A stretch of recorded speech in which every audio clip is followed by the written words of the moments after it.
November 2024 question paper, and this is our paper one from the Northwestern province. So uh, we're going to start with the structures and information, whereby we are going to only look at number one, whereby it is information that is question paper consists of three sections. So section A, section B, section C. Section A being compulsory, section B consisting of three questions, and you have to answer any two of the three questions. Then on section C, it consists of two questions, and you answer one of the two questions in this section. So this is what we have. Then we go to the multiple choice section. That is the first part of our question paper. That is our section A. So the first question: the business has full control over the dash environment. So you'd see that the correct response is microenvironment. Remember, the microenvironment is the one that the business has a full control. So, and then looking at the microenvironment, it is the immediate and also the internal uh, environment. So it consists of internal factors that directly affect the company's operations. It also affects the company's performance and ability to serve its customers. So you see that it includes elements like the organizational internal resources and the structure. Those are some of the examples that we can include under the microenvironment. So moving on to the second question that we have, which is number two. It reads finance supermarkets operates in the dash sector because they sell groceries to customers. So basically, this is a retail outlet. So you'd see that now a retail outlet qualifies under tertiary sector, which we are having on B. So, looking at the tertiary sector, basically, it is also called the service sector. It is part of the economy that provides services rather than tangible products. So, it includes industries like retail, which we have in this scenario. We also have healthcare, education also is part of that. Transportation also part of tertiary. Finance also, and hospitality also industry is part of the tertiary sector. So, moving on to number three. This level of management is responsible for high productivity, technical assistance, and motivating employees. So the correct one is the lower level management. So remember, the lower level management consists of also the supervisors. Then we go to number four. The process of setting goals and developing strategies is known as, of course, we've got organizing, controlling, planning, leading. So the correct answer that we have is um, planning. So planning is the most appropriate. Remember, looking at planning is basically the process of making plans for something, or we are saying the process of thinking regarding the activities required to achieve a desired goal. That is planning. So with that, we move on to number five. This includes setting targets or measuring performance and taking corrective measures.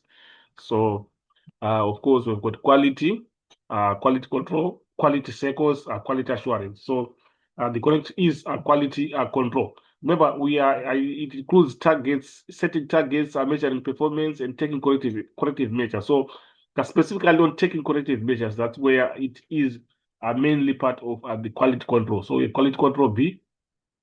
So basically, we are saying quality control is a system of maintaining standards and also a system of procedures and activities used to ensure that a product or service meets a predefined set of quality standards. So that is quality control. So moving on to now the next section. Remember, this is the last part that we have in terms of our multiple choice with a total of 10 marks. So move on to the next part whereby we're having 1.2.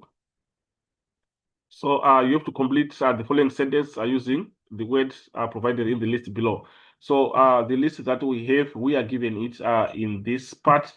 So first question, the dash is used to finance long-term capital needs of the business. So you'd see that the correct one is fixed capital. So fixed capital is 1.2.1. Then a process of breaking a plan into an action is known as this is basically organizing, which we have on 1.2.2. Then we'll look at the third one. The dash explains what the business aims to achieve. It is the vision, which is 1.2.3. Remember, the vision goes on as a forward-looking declaration that describes any organization's long-term goals and future aspirations.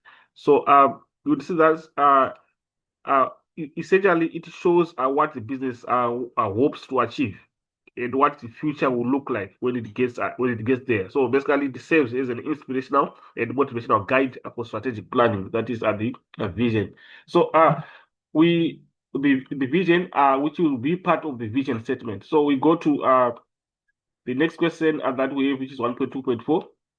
The norms, values, and expectations are examples of organizational culture. So we have culture is the correct response, which are using on this part. So 1.2.4. Then we go to the Dutch environment refers to an increase in trades and investment between countries. Obviously, between countries, it means it's going to also involve international trade, whereby there is interaction with other nations. So this is a global environment. We have global in that part, which represents our 1.2.5. So this is what we have on this section. Of course, we also have a total of 10 marks. So we move on to the next part of our question, which is now the matching part. So on the first part, we've got financial function. So we check in terms of which one matches the financial function. But we've got responses from A going down to our J. So financial function, the correct one is C. Establish the source of acquiring the capital. So basically, C is the most appropriate according to the responses that we are having. So we have C. And on 1.3.2, we've got the National Consumer Commission. So the National Consumer Commission, basically, it is a South African regulatory body established under the Consumer Protection Act to protect consumer interests. So its main functions include promoting fair business practices, handling consumer complaints, conducting investigations. Also, is part of the National Consumer Commission. So within that context, now we check in terms of which one to match is that. So if you go to D, protect the economic welfare of the consumers. Basically, this is the most appropriate that we have. So we have D. But public relations, of course, we check again what public relations, but obviously public relations is centered on the communication that is there between the business and the external parties. So we check in terms of our response, but if you go to A, it shows that there is a good communication between this business and the stakeholders. So very correct, which is A. Then 1.3.4, inclusive. So we check in terms of inclusive. Inclusive is obviously taking into account all parties that are there, regardless of their backgrounds. So we go to B. All designated race groups should have the same opportunities despite their color, belief, and gender. So this is being inclusive. So we have B. Strategy. A strategy basically is a plan of action. So within that context, again, we check which one to matches strategy. So if you go to H, a plan of action taken by top management to achieve their objective. So H is the correct answer that we have. Okay, so this is what we have according to our matching parts. So you would see that this is the last part that we have to our section A, the total of 30 marks. So with that, we move on to the second question that we have, which is going to be our question 2. So question 2 is on business environments.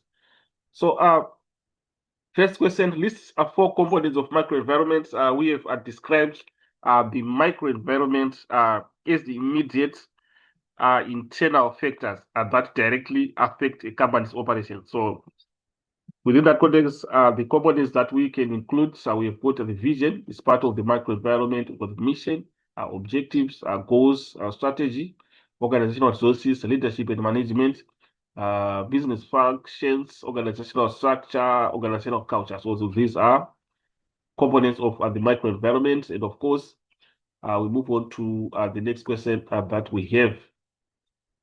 So on the next question, it requires us to outline the quality indicators of a human resource function. So looking at our next question, it's supposed to be 2.2, which is outline the purpose of organizational culture. So looking at our term is organizational culture, I would see that it is the shared set of beliefs, values, and behaviors that shape how employees within a company interact. It also it shapes how the employees within a company interact and also make decisions and approach their work. So basically, it acts as an organizational personality, influencing everything from leadership style and employee engagement to customer service and overall performance. That is our organizational culture. So, what is the purpose of the organizational culture within that context? We see that this is the purpose that we have. Influences people's actions and attitudes. The culture determines how things are done. It is the personality of the business, shared understanding on how things are done. So that's exactly what we have in terms of the purpose of organizational culture. So we revert back to the next question, whereby we have to read the scenario below and answer the questions that follow. We are given a scenario of Honda manufacturers, which is HM, which reads Honda manufacturers specializes in manufacturing ladies clothing and handbags. HM is located in an area where there is a high rate of crime. Peter, one of the employees, is not productive due to an illness that compromises his immune system. Quote two examples of socio-economic issues are from this scenario above. So you need to uh, quote the socio-economic issues from the scenario that we are given there. So with that, we come to this point whereby it reads HM is located in an area where there's high rate of crime. So high rate of crime is a social issue that we can include there. And then also we have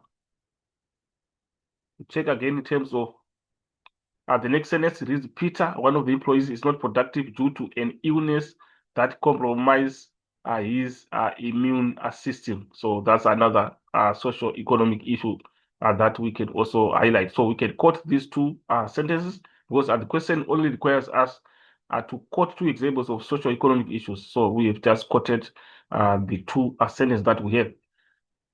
So basically, this is what we have. So we are saying you quote this sentence. Then on the other part, you also quote this sentence. So that is what we have on that part. Then we go to 2.3.2. Explain the negative impact of examples of socio-economic issues identified in question 2.3.1. So we are going to see that this issue of illness obviously is going to lead to um, loss of some of the employees due to those illness. Some of them are going to die. We have got issues of HIV and AIDS, and also on the part of crime. Obviously, we are going to see some customers being chased away. So basically, those are some of the negative effects that we can quickly deduce. So within that context, we are saying these are the impact of HIV on AIDS on businesses, loss of skilled staff due to high related illnesses, profits will be lower as production decreases. Obviously, someone who is suffering from that disease is not going to be all that competent like he or she used to be.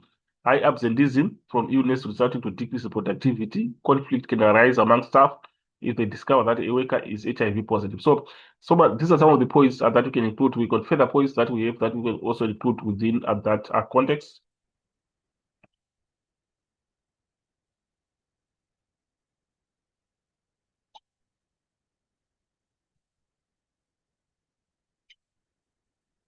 So moving on to the next part, another effect of the impact of crime on businesses. How is it going to affect the business? Loss of staff and customers. So because the area that they are operating, maybe there is high criminal activity.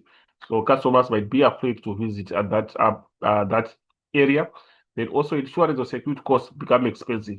So obviously, they should increase their security measures, which is also going to be expensive. Then a loss of profits are due to stolen goods from business, and also business lose skilled people, resulting to a decline in productivity, increased medical expenses as workers are injured during break-ins, So typically those are the points that we can include. We've got more points that we can include.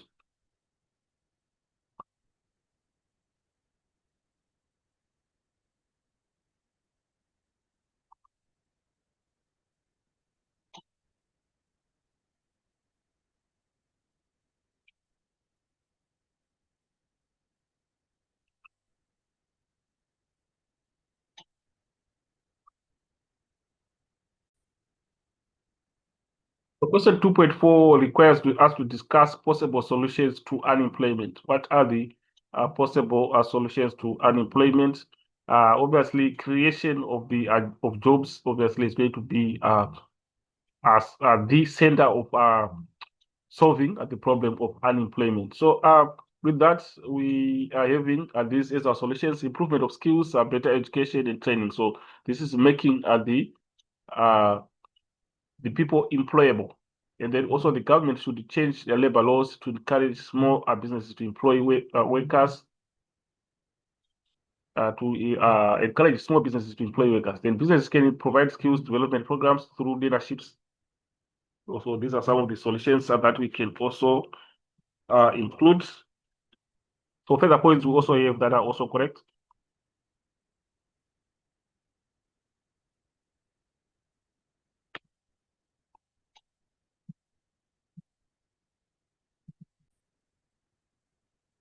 So question 2.5, you have to read the scenario below and answer the question that follow. Given a scenario of J Forestry Plantation, JFP, which reads that Jacob is the founder of J Forest Plantation. He is the main supplier of timber in Zerus. JFP borrowed capital from KZ Bank to finance their expenses. Identify two business sectors represented by JFP. Motivate your answer by quoting from the scenario above. So, of course, we've got the table of how to present your answer, business sector, and then motivation. So, we see that if you go on this part, it reads he is the main supplier of timber in Ceres. So this indicates the primary sector. And then if you go to the next sentence, it reads JFP borrowed capital from Akazet Bank to finance their expenses. This is the finance industry, which is part of the tertiary sector. So those are the two that we have, which we have as quoted, primary sector, and then we've got tertiary sector. And then in terms of motivation, you quote the sentence that we have just highlighted. Then moving on to the next question, which is now question 2.6. Explain the interaction between business and consumers. What is the interaction between business and consumers? So this is the interaction that we have. Consumers depend on businesses for their goods and services to satisfy their needs and wants. And business also depend on consumers for their income when they buy from them. So that is the first part. And then on the second part, without consumers, a business cannot survive. Business need to ensure that they produce goods of consistently high quality to maintain or increase their customer base. Further points we also have that are also correct. Then on the last part of our question two, we have to come up with the importances of formal sectors. Importances of formal sectors. So these are the importances that we have. They supply legal products, the employment people with different skills and qualifications. Products supplied by formal sectors are guaranteed, which means that faulty goods can be returned. So these are the correct responses that we have in terms of importances of formal sectors. Moving on to question 3, which is now on business operations. So the first question, name any 3 factors that influence the organizational structure. Of course, looking at the organizational structure, basically it is the framework that defines how tasks, responsibilities, and authority are distributed within a company to achieve its goals. So at the end of the day, you'd see that our organizational structure outlines the chain of command, reporting relationships, and also the communication flows between different departments. So common structures include hierarchical as part of the organizational structure. We've got also, it can be the matrix or divisional organizational structure. So in terms of factors that influence organizational structure, we have the size of the company, is one of the factors that influence organizational structure, technology, resources, and strategic goals of the company. So on the next question, outline the quality indicators of human resources function. What are the quality indicators of the human resources function? So you'd see that these are the quality indicators that we have. Low rate of staff turnover in the business. Also have motivate and reward employees, provide good working conditions, good relationship with employees, offer performance incentive for staff to enhance productivity, understand the interrelatedness of different departments. So basically, these are the quality indicators of human resources function. So moving on the next question that we have, which is now 3.3, you have to read the scenario below and answer the questions that follow. Of course, we are given the scenario of Macy's Hair Studio, which is MHS.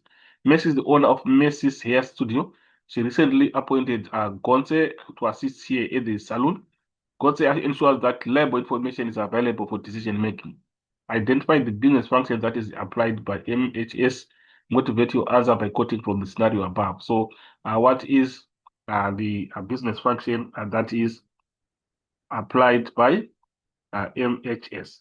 So, going back to the scenario that we have, we here treat that Gote ensures that labor information is available for decision making. So, which represents the business function of administration. So, this is administration. So, this is what we have. We can just right, administration under business function, then motivation, you quote the sentence that we have of God ensures that labor information is available for decision making. So this is exactly as we have. You are supposed to present it. Then on the next part of our question, which is now 3.3.2, explain the purpose of the business function identified in question 3.3.1. So the administration function, what is the purpose of the administration function? Handling of information and data. Administration is responsible for collecting, processing, and distributing information which is used for decision by management. Store or record information by using recent technology. Making general office work such as filing and storing information. So these are some of the purposes of administration function. Then we also have quality indicators of financial function, which we have on this part. Financial records are kept up to date. Effective management of cash by cash budgeting.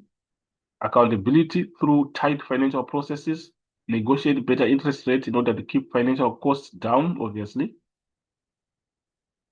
and also draw up accurate financial statements regularly or timelessly. Invest funds to create source of passive income. So those are the quality indicators of the financial function. So on the next question on 3.5, you have to distinguish between external and internal public relations. So looking at external public relations, basically it involves communication activities with outside parties to build and maintain a positive image for an organization. So it's communication with outside parties. Then when it's not internal, it's not the opposite. It's not communication with internal parties. So with that now, what is the difference between the two? So you'd see that under external public relations creates a good company image and awareness to those outside the company, whereby internal public relations creates a good company image and awareness to employees in the company. So that's the difference. So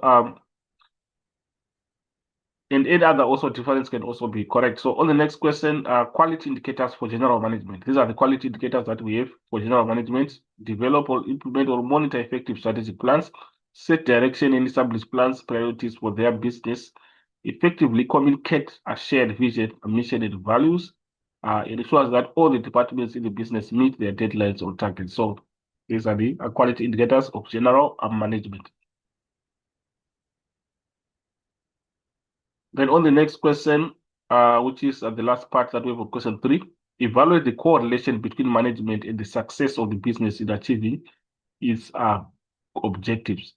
What is the correlation between management and the success of the business? So of course, obviously, there is a positive relationship that exists between the two, whereby if you have got good management, obviously, it's going to lead to the success of the business. So Management play an important role in making the correct decisions and motivating employees to be productive. And then also poor management can result in ineffective employees and losing productivity. So if the management is poor, productivity also is going to be poor, which is also a positive relationship that we are deducing. Businesses require ongoing decision making and problem solving. Problems that cannot be solved and decisions that are not made appropriately can lead to a decrease in productivity. So these are the points that we have, and this is the last part that we have in terms of our question 3. So question 4 is on business environments. So the first question, elaborate on the meaning of macro environment. So in terms of the meaning of macro environment, we have the macro environment is a condition that exists in the economy as a whole, rather than in a particular sector or region. Refers to the interaction of businesses with forces outside of themselves. It was also known as the external environment. So these are the explanations on the meaning of macro environment. Then on the next question, explain the reason why economic components pose a challenge to our business. Why the economic components pose a challenge to the businesses. So this is how it poses a challenge in terms of inflation, tax going up, exchange rate also influence trade international as it becomes expensive to buy raw materials. So exchange rates, the adjustments or movements in exchange rate also, interest rate increases also. Those are the challenge. This is how it can cause challenges. So on the next question, which is now going to be our 4.3, read the scenario below and other questions that follow. We're given a scenario whereby you have to identify two components of the market environment from the one that we have. So going to our scenario that we are given, it is Naidu Fresh Hub is known for selling fresh fruits and vegetables. NFH buy their stock from the Sex Farm. Naidu Fresh Hub lost many of their customers to people's markets who also sell fruits and vegetables at lower prices. Then we move on to identify the components of the market environment. So if you come here, it is NFH buy their stock from Sex Farm, which indicates this supplier. So Sex Farm is the supplier. So supplier is a component of the market environment. And then when this part is night to fresh have lost many of their customers to people's markets who also sell fruits and vegetables, which are the competitors, which are another component of the market environment. So those are the components that we have. So we are having suppliers and competitors, and then in terms of their motivations.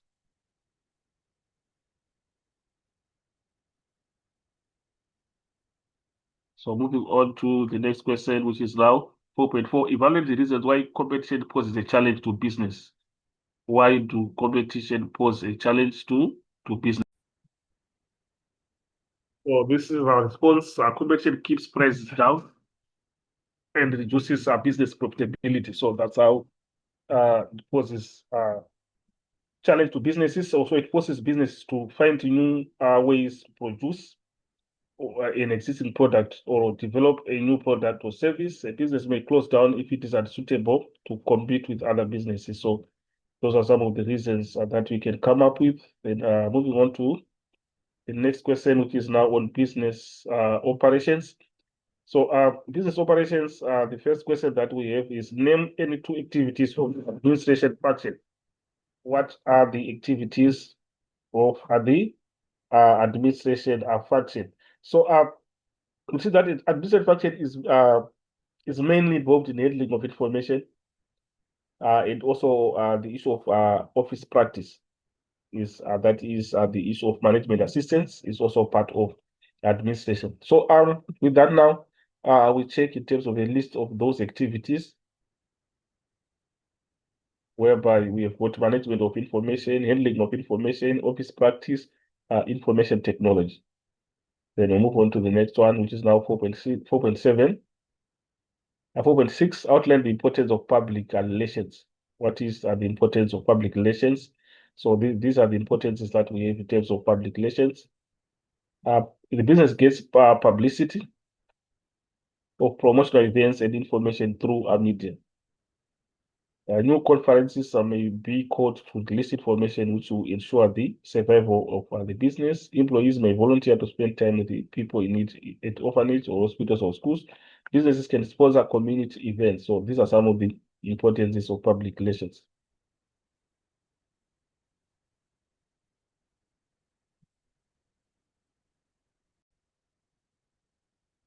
4.7 read the scenario below and answer the question that follow. You're given a scenario of Rolex Electronics. So the first question is, quote the importance of quality in the business. What is the importance of quality in the business? Uh, so if you check there, you see that on this sentence,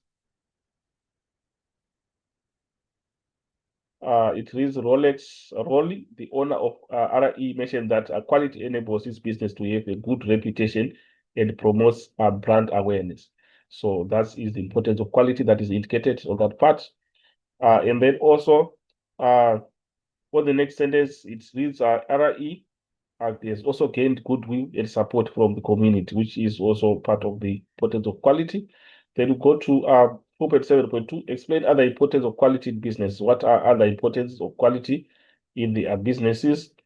So you see that these are the other importances. Customer associates image of the business with quality of the product. Quality products increase sales, profits, business growth, it attracts investors. Vision, mission, business goals may be achieved. So this is what we have on 4.7.2. Then we go to 4.8, which is the last question, question 8. Distinguish the difference between quality control and quality assurance. So these are the differences. Under quality control, inspection of the final product to ensure that it meets the required standards, and then under quality assurance carried out during and after the production process to ensure that required standards have been met at every stage of the process. And then also under quality control includes setting targets or measuring performance and taking corrective measures, whereby under quality assurance ensures that every process is aimed at getting the product right at the first time, and it prevents mistakes from happening again. So basically, this is what we have uh, of the difference that exists between quality control and quality assurance.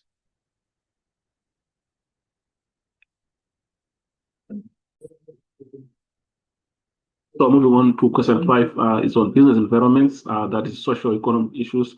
Of course, we've got information given before the requirements of the question. So on our question, it is bearing the above statement in mind, write detailed essay on the following aspects. We have to first explain the meaning of strikes, and then on the second part, we have to discuss the negative impacts of strikes and political disturbances on businesses. You also have to outline the purpose of inclusivity in the workplace. So then on the last part, which is going to be the additional part, advanced management of on reasons why socio-economic issues pose a challenge on businesses.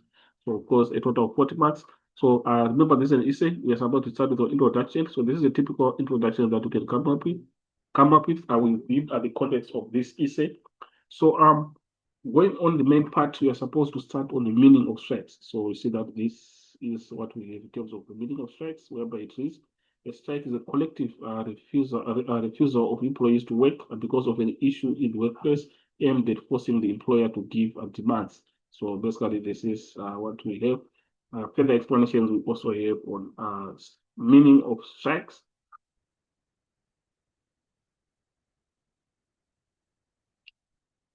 So moving forward, we are now moving to negative impacts of strike and political disturbances on businesses. So these are the negative impacts of strike on businesses. This could make the business to be unable to meet its contractual obligation and the business losing contracts.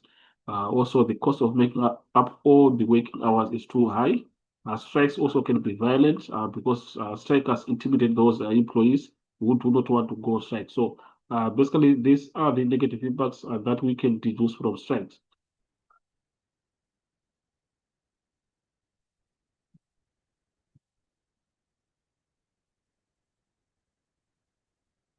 So moving on, we on the negative impact of political disturbances on businesses. So these are the negative impacts of political disturbances on businesses, whereby people in townships or informal settlement areas may block the roads, preventing employed people from going to work due to service delivery protests.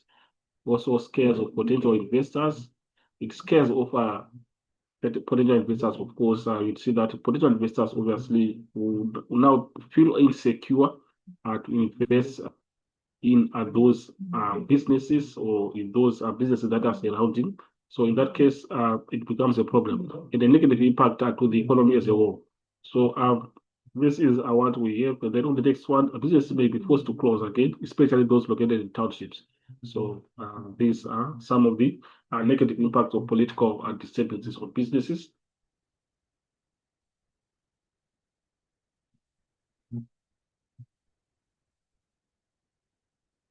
Then moving on to 5.4, the purpose of inclusivity in the workplace. So this is the purpose of inclusivity in the workplace. Inclusivity enables businesses to make the best use of all human resources, increase tolerance of each other's ideas and beliefs. Businesses are able to use a variety of talents and skills. Inclusivity increases education and training, resulting to a decrease in poverty.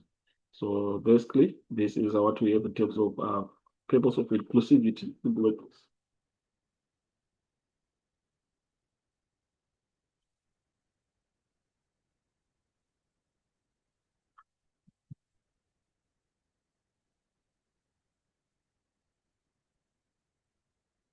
So moving on to reason why socio-economic issues pose a challenge to businesses.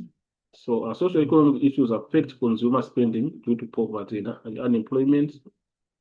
These issues place extra burdens and expenditure on businesses if they have to develop policies or support systems or informative programs to address them.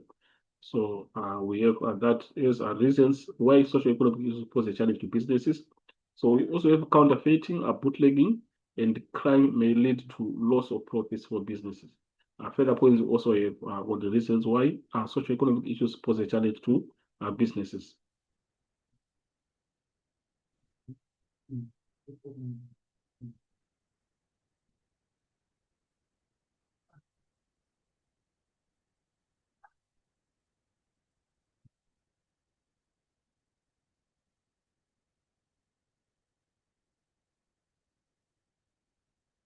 So this is a typical conclusion that we can come up with according to our essay.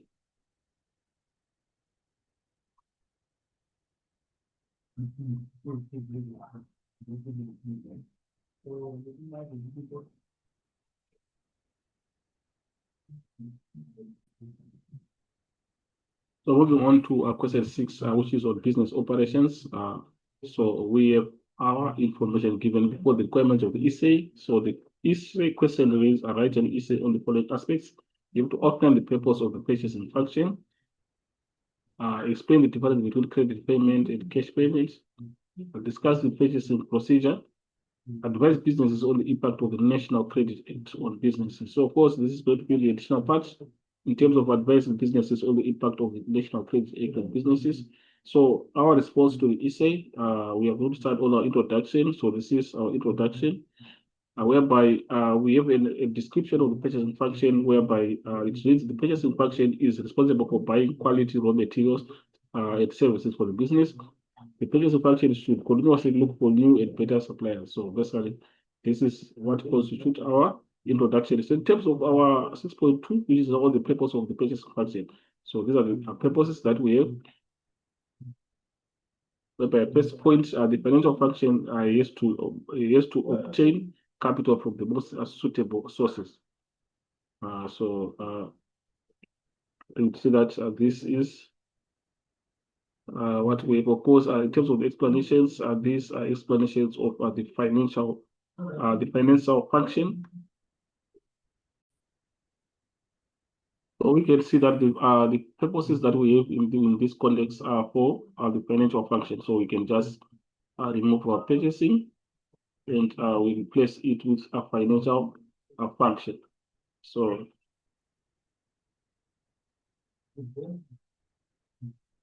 Well, basically, this is what we have. So this becomes the purposes that we have for the financial function. So with that, we move on to the next part whereby we have got differences between cash payment and credit payment. So these are the differences that we have. Whereby under cash payment refers to all payments made by cash or check for business purchases. The credit payment is a credit payment refers to all payments made by means of credit cards or the future debt for business purchases.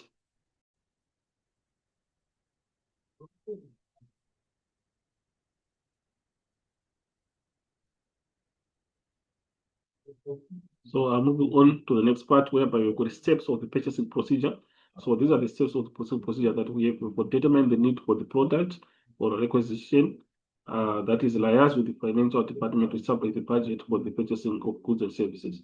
Of course, in terms of the next, we would determine the price of the product.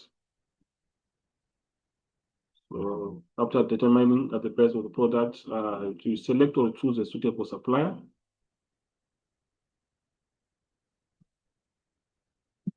And then, of course, place an order.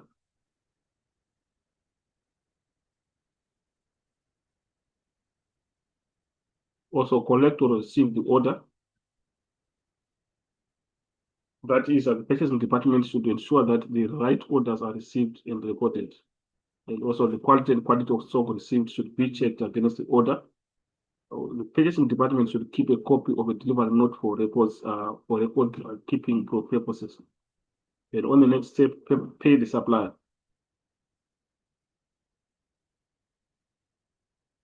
Then after paying the supplier, you have to distribute the stock. Complete the order. And we go to the additional part, impact of National Credit Act on business operations. So in terms of the positive, lower bad debts resulting in better cash flow, protects business against non-paying consumers. And of course, in terms of the negatives, we also have a business are forced to budget to keep more cash or have enough cash on hand for stock purchases.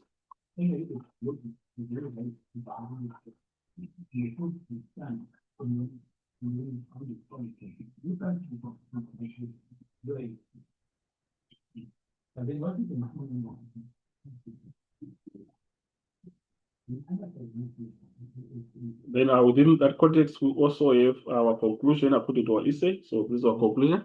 So thank you for listening, and hopefully the video was helpful. And please let's not forget to subscribe and share to our channel, and share the link to our colleagues that we are doing grade 10 business studies. As for this video, I'm signing out. Let's meet again in the next video.